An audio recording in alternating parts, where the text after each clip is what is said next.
Hare Krishna everyone, welcome to skyway learning hub. आज के इस क्लास के अंदर most important objective type questions discuss करेंगे और आज का टॉपिक है ऑपरेशन रिसर्च। ठीक है, इससे पहले ऑपरेशन रिसर्च की टोटल 6 क्लासेस हो चुकी हैं। अगर आप लोगों ने नहीं देखा है तो नीचे डिस्क्रिप्शन बॉक्स में जाइएगा, वहाँ पे आपको प्लेलिस्ट का लिंक मिल जाएगा टॉप 20 एमसीक्यू सीरीज के नाम पे, जहाँ पे आप ऑपरेशन रिसर्च की सारी क्लासेस देख सकते हैं, न्यूमेरिकल एनालिसिस, साथ ही साथ कॉम्प्लेक्स एनालिसिस की सारी क्लासेस देख सकते हैं। ठीक है, और अगर आपको मैट्रिक स्पेस भी देखना है तो मैट्रिक स्पेस की अलग से प्लेलिस्ट बनी है और जिसके अंदर आपको मैट्रिक स्पेस के सारे क्लासेस देखने को मिल जाएंगे, सारे लेक्चर्स हैं, साथ ही साथ ऑब्जेक्टिव टाइप क्वेश्चंस भी वहाँ पे मैंने प्रैक्टिस कराए हैं। ठीक है, तो बीएससी 6 सेमेस्टर के अंदर टोटल आपकी 4 बुक्स हैं और सारी बुक्स में जितने भी इंपॉर्टेंट क्वेश्चन आपके एग्जाम में पूछे जा सकते हैं, सारे क्वेश्चंस की सीरीज मैंने स्टार्ट की है और बहुत अच्छे से यहाँ पर प्रैक्टिस करा रहे हैं। आज की क्लास स्टार्ट करने से पहले मैं आप सभी लोगों से रिक्वेस्ट करना चाहूँगा, अगर आप लोग हमारे चैनल पर नए हैं तो प्लीज़ हमारे इस चैनल को सब्सक्राइब कर लीजिए और बेल आइकन भी प्रेस कर दीजिए ताकि आपको आने वाले टाइम पे हमारे सारे वीडियोस का नोटिफिकेशन आपको आपके फ़ोन पे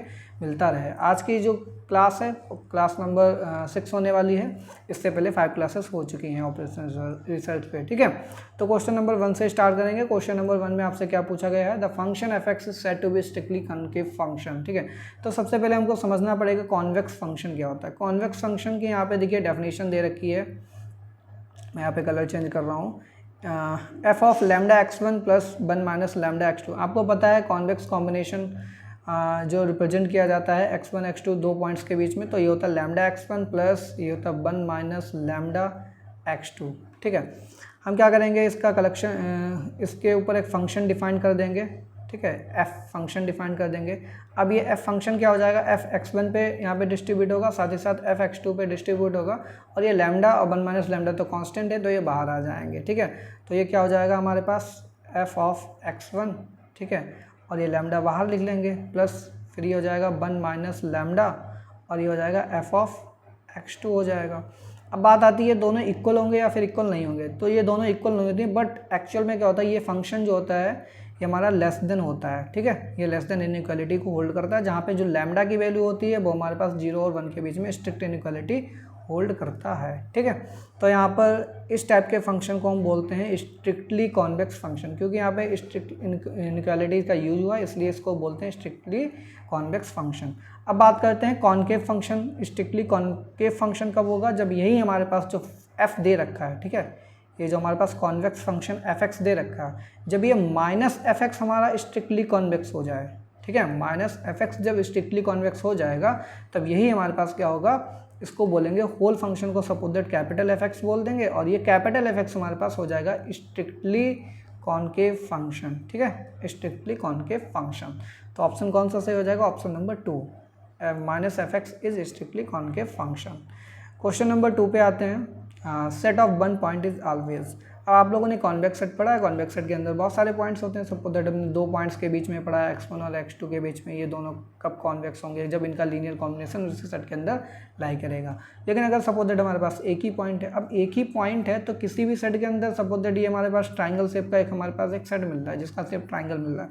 अब इसके अंदर आप कोई भी पॉइंट ले लीजिए, तो वो पॉइंट तो सेट के अंदर लेंगे तो सेट के अंदर ही रहने वाला है हमेशा, कोई भी फिगर हो आपके पास। ठीक है, तो यहाँ पर हम कह सकते हैं जो सिंगल पॉइंट होगा वो हमेशा उसका जो कलेक्शन होगा, यानी कि जो सिंगलेटन सेट होता है वो हमेशा एक कॉन्वेक्स सेट होता है। तो ये ऑप्शन नंबर 1 यहाँ पे सही हो जाएगा। ठीक है, फिर नेक्स्ट क्वेश्चन, क्वेश्चन नंबर 3 पे मूव ऑन करेंगे।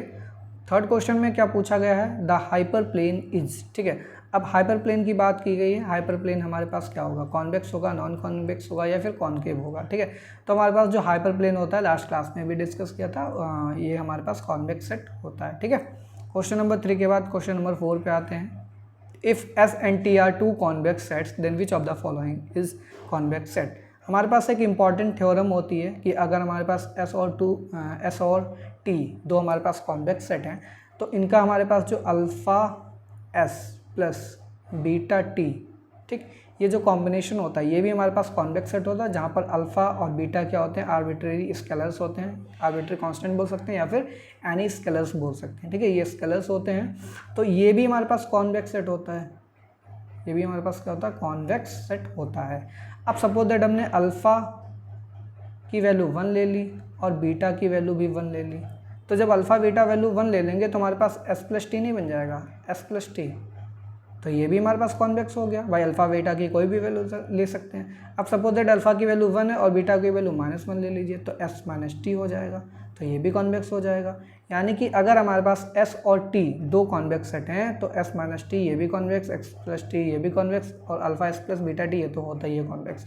यानी कि ऑप्शन कौन सा सही हो जाएगा, ऑल ऑफ दीज हो जाएगा। ये इंपॉर्टेंट थ्योरम है, ठीक है। इसका प्रूफ आपको बुक के अंदर दिया होगा, आप बुक में जाकर के यहाँ पर देख सकते हैं इसका प्रूफ कैसे करते हैं, ठीक है, इस थ्योरम का प्रूफ, ठीक। अब हमको अगर ये रिजल्ट याद है तो आसानी से अल्फ़ा बीटा की कोई भी वैल्यू रख लीजिए, आसानी से आप यहाँ पर इंटरप्रेट कर सकते हैं रिजल्ट्स को।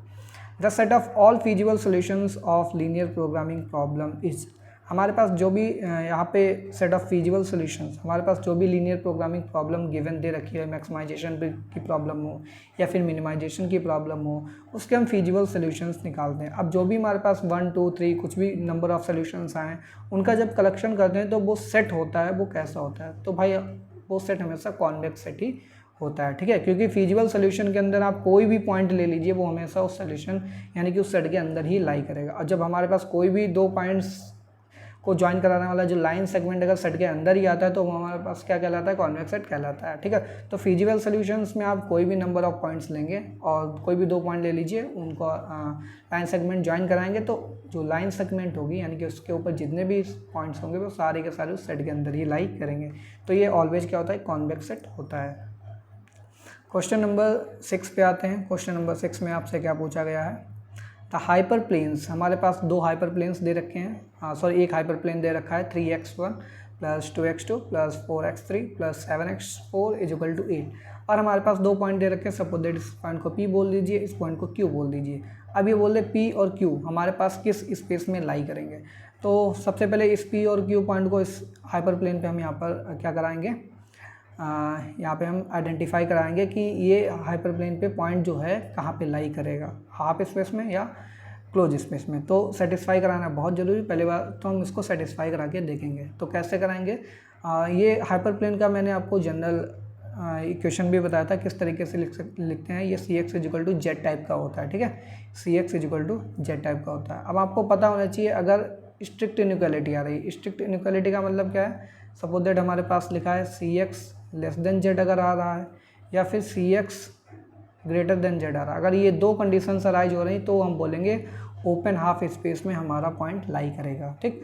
अगर ये यहाँ पर हमारे पास इक्वलिटी का साइन भी होल्ड करा रहा है तो क्लोज्ड हाफ स्पेस हो जाता है, ठीक है। तो यही हमको चेक करना है सिंपली। तो हम यहाँ पे पुट करेंगे, तो यहाँ पे लिखिए put P and Q in CX is equal to zed, ठीक, पुट कर दीजिए। तो CX में पुट करेंगे, ठीक है, तो यहाँ पे हो जाएगा 3x1, तो P वाले पॉइंट में x1 क्या हो जाएगा -6, ठीक है, प्लस 2x2, x2 की जगह 1 हो जाएगा, फिर प्लस हमारे पास 4x3, x3 की जगह 7 हो जाएगा, ठीक है, प्लस 7x4, x4 की जगह हमारे पास क्या हो जाएगा 2 हो जाएगा। इनको ज़रा आप सिंप्लीफाई कीजिए, ये -18 हो जाएगा, ये प्लस का 2 हो जाएगा, तो ये माइनस का 18, ठीक है, ये प्लस का 2 हो गया, और ये 28 हो गया आपके पास, फिर ये 14 हो गया, ठीक है। आप जब सबको सिंप्लीफाई करेंगे तो माइनस का 18 और ये 2 प्लस 14 कितना हो जाएगा 16, और -18 करेंगे तो प्लस का 2 बचेगा। प्लस का 2 आप जब इसमें ऐड करेंगे 28 में तो कितना हो जाएगा हमारे पास, ये 30 हो जाएगा। कितना आ जाएगा 30, तो ये आया हमारे पास 30, जो कि हमारे पास क्या है ग्रेटर देन RHS वाला जो जेड दे रखा 8, यानी कि ये हो गया हमारे पास CX ग्रेटर देन जेड। तो जो P पॉइंट है ये तो हमारा किस में लाई करेगा, ओपन हाफ स्पेस में लाई करेगा। तो फर्स्ट वाला ऑप्शन जो P पॉइंट के लिए दे रखा है और सेकंड वाला ऑप्शन Q पॉइंट के लिए दे रखा है, क्योंकि एक ही ऑप्शन में आप चेक करेंगे दो पार्ट देख लेंगे। तो जो फर्स्ट पार्ट है P के लिए, सेकंड पार्ट है जो Q के लिए है, ठीक है। तो क्लोज हाफ स्पेस जहाँ पे आ रहा है फर्स्ट पार्ट में वो तो कैंसिल हो जाएंगे, तो ये वाला नेगलेक्ट कर सकते हैं, और थर्ड फोर्थ ऑप्शन नेगलेक्ट। अब या तो फर्स्ट होगा या फिर सेकंड होगा। अब हम Q को भी एक बार चेक कर लेते हैं, ठीक है, ओपन में होगा या फिर क्लोज हाफ स्पेस में होगा। तो पॉइंट को यहाँ पे पुट करेंगे हम, ठीक है। तो देखिए हमारे पास क्या हो जाएगा 3 टाइम्स x1 यहाँ पर 1 हो जाएगा, ठीक है, प्लस 2 टाइम्स x2 की वैल्यू 2 हो जाएगी। कंपेयर करा के आप देख लेंगे प्लस 4x3, x3 की वैल्यू हमारे पास -4 हो जाएगा, और ये प्लस 7x4 की वैल्यू 1 हो जाएगी। तो ये 3 आएगा, प्लस 2 2 जा 4 आएगा, प्लस क्यों हो जाएगा, माइनस हो जाएगा यहाँ पे, ठीक है। तो ये आएगा -16 और प्लस 7, तो ये हो जाएगा 4 3 7 7 14, ठीक है। 14 - 16 करेंगे, आएगा आंसर -2, और जो कि हमारे पास क्या है, लेस देन आ रहा है 8 से छोटा है।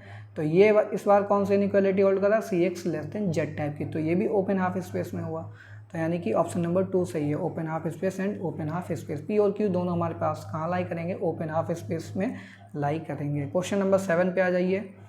इन VAM method the difference of smallest and second smallest cost of each row and column is called. हमारे पास देखिए वैम मेथड में एक होता है जो ट्रांसपोर्टेशन प्रॉब्लम होती है हमारे पास, ठीक है।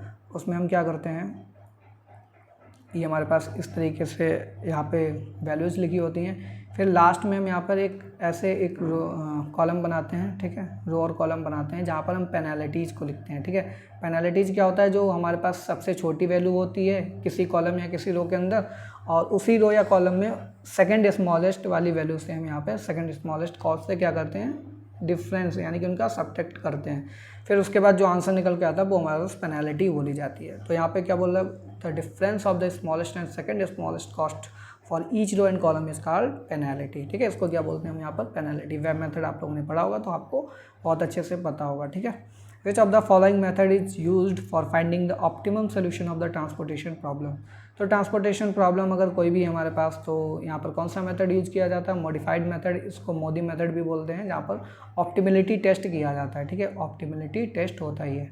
तो ऑप्टिमिलिटी टेस्ट में जो भी हम सोल्यूशन निकालते हैं वो ऑप्टिमम है या फिर नहीं है, उसके लिए मोदी मेथड अप्लाई करते हैं, बिल्कुल सही है। स्टिपिंग स्टोन मेथड भी हमारे पास अप्लाई किया जाता है ट्रांसपोर्टेशन प्रॉब्लम का ऑप्टिमम सोल्यूशन फाइंड करने के लिए। तो यानी कि ऑप्शन नंबर 1 और 2 दोनों सही हो जाएंगे, ठीक है। थर्ड ऑप्शन सही हो जाएगा। इसके बाद चलते हैं क्वेश्चन नंबर 9 पे। क्वेश्चन नंबर 9 में आपसे क्या पूछा गया है, if there is no optimal solution of the primal problem then its dual. अब आपके पास एक ZP होता है, एक ZD होता है।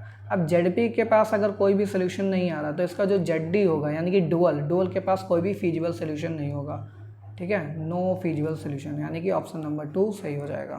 क्वेश्चन नंबर 10 पे आते हैं। If any of the constant in the primal problem is a perfect equality then the corresponding dual variable will be. हमारे पास कांस्टेंट दे रखे हैं, सपोज दैट मैक्स जेड दे रखा होता है, max zed is equal to हमारे पास एक टाइप से ऑब्जेक्टिव फंक्शन दे रखा होता है, सब्जेक्ट टू द कंडीशंस दे रखी होती हैं। अब सपोज दैट फर्स्ट आया, इसमें लेस देन टाइप से कुछ दे रखा है, सेकंड कांस्टेंट में ग्रेटर देन टाइप से दे रखा है, थर्ड कांस्टेंट में आपका इक्वल दे रखा है। अब एक इक्वलिटी यहाँ पे होल्ड कर रही है कांस्टेंट के अंदर, यानी कि इसके करस्पॉन्डिंग जो भी हमारे पास डुअल वेरिएबल होगा वो हमारे पास अनरिस्ट्रिक्टेड इन साइन होगा, यानी कि वहाँ पर भी कोई रिस्ट्रिक्शन नहीं होगी, ठीक। Less than, greater than, less than equal to, greater than equal to, इस तरीके से कुछ भी नहीं होगा। तो ये अनरिस्ट्रिक्टेड इन साइन होता है। आई होप आपको आज के जितने भी 10 इंपॉर्टेंट मोस्ट इंपॉर्टेंट क्वेश्चंस को डिस्कस किया है बहुत अच्छे से क्लियर होंगे। अगर आपको कोई भी डाउट रहता है तो आप नीचे कमेंट बॉक्स में मुझसे पूछ सकते हैं, ठीक है। और अगर आप लोगों ने अभी तक हमारा चैनल सब्सक्राइब नहीं किया तो प्लीज़ एक बार चैनल को सब्सक्राइब कर लीजिए और बेल आइकन भी प्रेस कर दीजिए, ताकि आपको आने वाले टाइम पे सारे वीडियोस का नोटिफिकेशन आपके फ़ोन पे मिलता रहे। इसी तरीके से नेक्स्ट क्लास में हम और इम्पॉर्टेंट क्वेश्चंस लेकर के आएंगे किसी नए टॉपिक के साथ, ठीक है। तब तक के लिए thanks for watching, have a good day.